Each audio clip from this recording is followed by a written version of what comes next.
प्रीतमताईंना विस्थापित करणार नाही मी शब्द दिला होता. मी नाही हो, मला नका देऊ म्हणूनच सगळीकडे गेले. पण मला आत्ता लक्षात आलं की ही निवडणूक कशाची. ताईचं काही आणलं नाही. ताईला मी नाशिकवरून उभं करीन, तुम्ही काळजी करू नका. या निवडणुकीत असा मेसेज द्या की हा बीड जिल्हा हा विकासाच्या बाजूने ठामपणे उभा आहे. मी याच्यानंतर लोकसभेला माझ्या किंवा माझ्या परिवारासाठी तुम्हाला मत मागणार नाही. पंकजा मुंडेचा हा जाहीर शब्द आहे. प्रीतमताईंना विस्थापित करणार नाही मी शब्द दिला होता.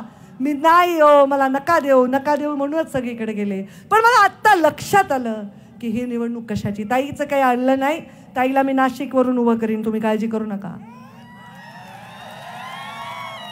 ताईचं राजकारण हे मुंडे साहेबांच्या पश्चात होतं. मी मुंडे साहेब जीवित असताना त्यांचा हात बनले होते. जसा हात ती मूठ ती हातोडा झाली होती तुमच्या आशीर्वादाने.